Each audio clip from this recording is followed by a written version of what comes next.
lebih senang lagi iblis kalau ada orang miskin sombong. Masya Allah, orang kaya sombong, walaupun iblis senang, orang masih bilang pantas saja dia sombong, kaya apaan aja punya. Udah miskin sombong, kira-kira yang disombongin apaan? Dalam segala bentuknya sombong ini Allah tidak senang, tapi iblis senang. Kenapa? Karena sponsor sombong iblis. Kan yang pertama kali sombong iblis toh. Ketika disuruh sujud kepada Nabi Adam, dia nggak mau. Ini kesombongan pertama yang terjadi dalam sejarah. Ketika ditanya kenapa kau tidak mau sujud iblis? Saya kan dibikin dari api, Adam dari tanah. I am the best. Saya lebih hebat daripada iblis, daripada Adam. Adam baru kemarin dibikin, saya sudah lama. Kata Allah, kamu sombong iblis, ini surga bukan tempat orang sombong. Keluar. Terusir dia dari surga.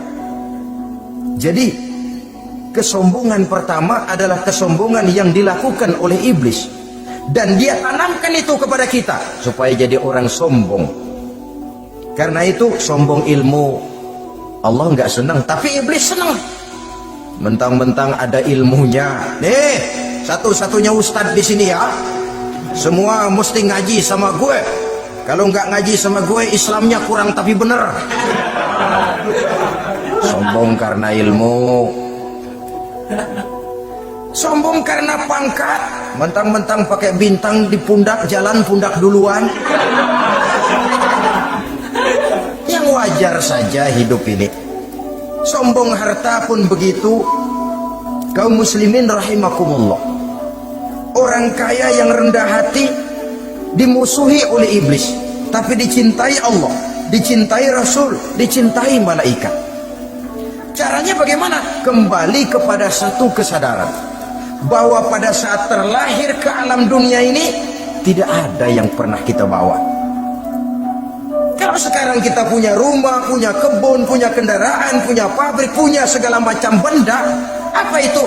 Titipan. Pada suatu saat akan diambil kembali oleh yang menitipnya. Kalau titipan itu pandai kita jaga, pandai kita syukuri, titipan akan makin banyak. Sama juga kita dalam kehidupan. Kalau orang bisa kita percaya, saya mau pergi ke luar negeri, rumah saya titip kepada tetangga. Saya pulang dari luar negeri, isi rumah tetap tidak berkurang, malah dibersihi, malah disapu, dihilangkan kotorannya.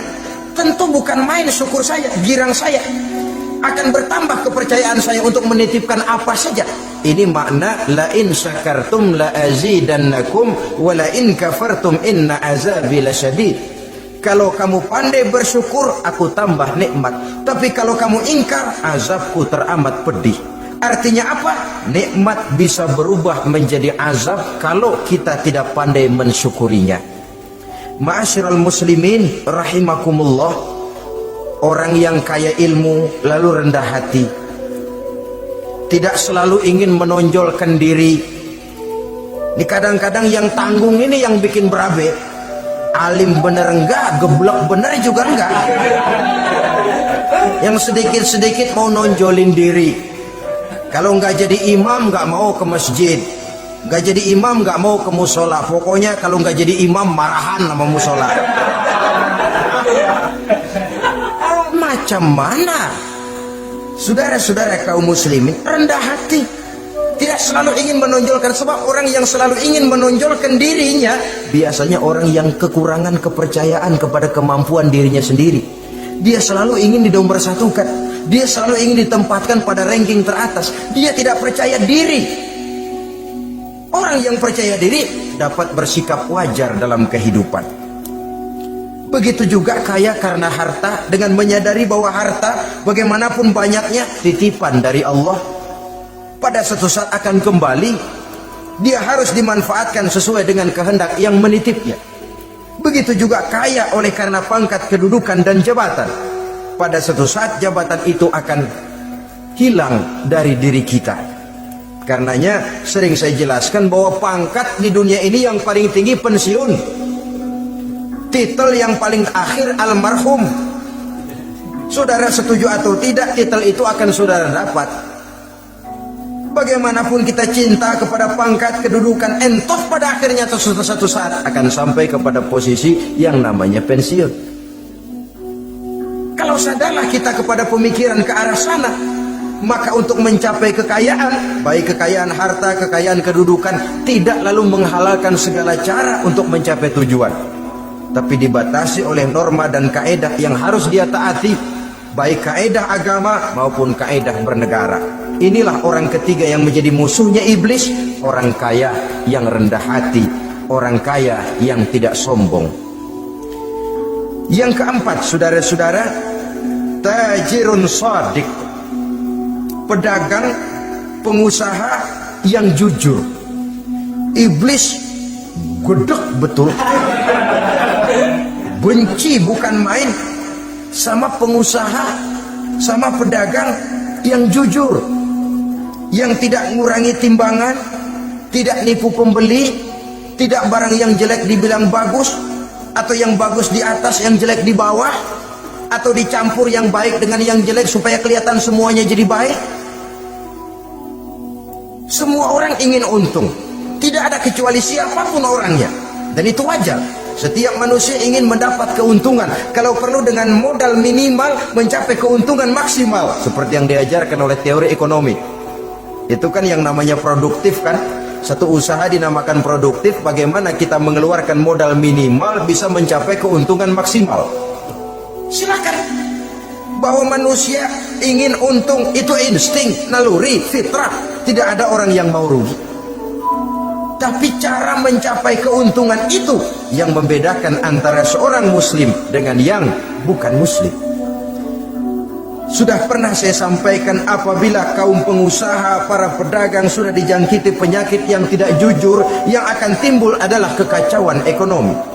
Kekacauan ekonomi bisa menimbulkan revolusi sosial, dan revolusi sosial merupakan kiamat satu generasi. Semua kericuhan hampir bermuara dari perut, dan itu ekonomi. Orang nodong perut, orang korupsi perut. Ya walaupun korupsi kalau sudah kelas kakap tidak lagi sekedar urusan perut. Ya perut apa yang diurusin kalau korupsinya miliaran itu? Perut jin barangkali. Saudara-saudara kaum muslimin rahimakumullah. Oleh karena itu, pedagang yang jujur, pengusaha yang jujur, ini merupakan musuh iblis. Iblis tidak senang kalau ada pengusaha yang jujur. Iblis tidak senang kalau ada pedagang yang jujur. Tapi iblis akan tepuk tangan kalau pedagang sudah selingkuh, kalau pengusaha sudah nipu. Ada orang bilang, sekarang mah kalau jujur-jujur bener nggak makan apa-apa dong kita. Sebab katanya jangan lagi nyari yang halal, sekarang ini yang haram aja seret. Rupanya sering masang undian nggak pernah kena. Lalu bilang jangan yang halal, yang haram aja nggak kena-kena katanya. Sebenarnya bukan itu masalahnya, saudara-saudara. Bukan itu masalahnya. Masalahnya ialah bahwa kejujuran membawa keberkahan. Ini kalau kita berpikir dengan kacamata agama. Keberkahan merupakan sumber ketenangan. Dan ketenangan ini tidak bisa dibeli dengan materi yang bagaimanapun banyaknya. Walaupun kita punya percetakan duit, ketenangan itu nggak bisa dibeli. Jangankan cuma punya duit banyak, percetakan duit saudara punya, mau membeli ketenangan yang berasal dari keberkahan, sulit. Jadi kejujuran membawa keberkahan, keberkahan membawa ketenangan. Jangan macam dulu tukang sol sepatu, ditanya oleh temannya, bang ngesol satu hari dapat berapa? 200 rupiah. Sembayang enggak? Enggak. Islam kalau Islam nah. Kata temannya, sembayang dah, kali aja besok dapat rezeki lebih banyak.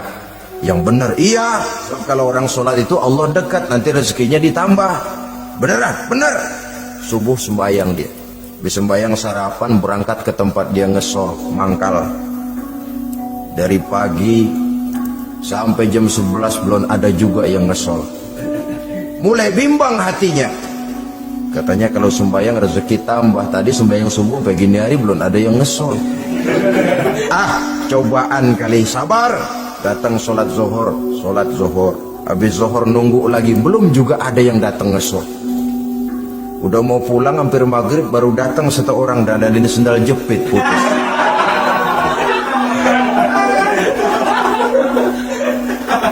Sudah bayar 25 rupiah, pulang dia si tukang sol ini, ketemu sama temennya yang nyuruh sholat tadi. Ditanya, bagaimana penghasilan ini hari? Apa dijawab? Gua kapok deh sembahyang.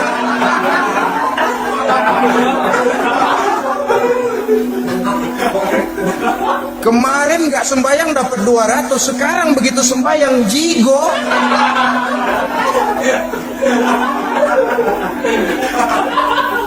Dia tidak sadar bahwa dengan dari kacamata agama 25 rupiah yang membawa berkah jauh lebih baik ketimbang 200 uang panas.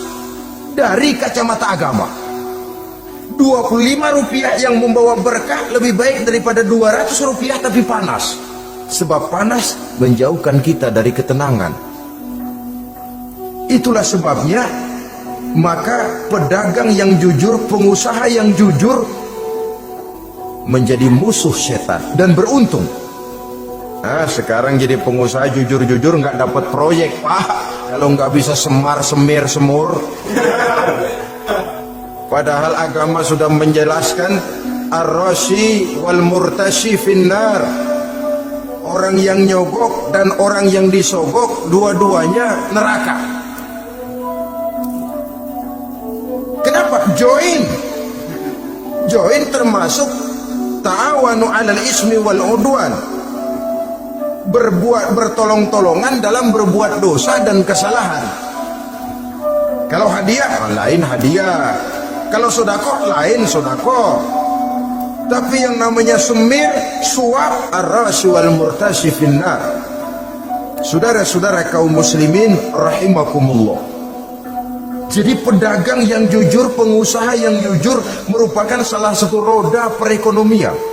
Kegoncangan ekonomi akan menimbulkan dampak sosial yang sangat luas dan kompleks, yang pada giliran puncaknya, dampak paling negatifnya, dia sanggup menggerakkan terjadinya revolusi sosial. Bukankah sebagian besar gerak hidup manusia dimotivasi oleh keinginan untuk mempertahankan kelangsungan hidup? Dan kelangsungan hidup artinya mulut. Mulut itu artinya perut, dan itu artinya makan. Setelah itu mungkin baru pangan, baru sandang, baru dia berpikir pakaian dan sebagainya.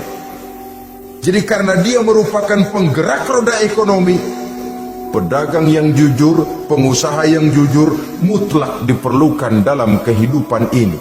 Sebab sekali lagi, kejujuran akan membawa keberkahan, keberkahan memberikan ketenangan dalam kehidupan. Oleh karenanya kita umat Islam, biarin duit kita banyak, asal berkah. Itu tentu idealnya. Ketimbang dikit tidak berkah, lebih baik ia banyak, ia berkah. Dan keberkahan itu datang lewat kejujuran. Kejujuran ini sudah dicontohkan oleh Rasul pada saat beliau berniaga ke negeri Syam. Dikala berumur 9 tahun, bahkan dikala berumur 25 tahun, seketika membawa dagangan Sayyidatuna Khadijah yang kelak jadi istri beliau. Saudara-saudara, kita maklum bahwa sholat merupakan sarana yang paling efektif untuk mendekatkan manusia kepada Allah. Makin dekat manusia dengan Allah, makin tidak senang iblis dan setan. Karena itu segala macam cara mereka berusaha mengaduk-ngaduk sholat kita. Dan sesungguhnya jikalau kita mengerjakan sholat, itu kan targetnya cuma 2. Pertama, agar sholat kita itu sah. Yang kedua, agar sholat kita itu qabul, yakni diterima oleh Allah. Kalau soal sah dan tidak, ukurannya gampang. Saya kalau ditanya orang, Pak, sholat saya sah atau tidak, saya bisa jawab. Saudara, sholatnya syarat rukunnya cukup apa tidak? Cukup, sah. Itu kalau perkara sah. Tapi kalau sudah perkara qabul, Pak, sholat saya diterima atau tidak oleh Allah? Ini saya tidak bisa jawab. Kenapa? Soal qabul mencakup masalah batin.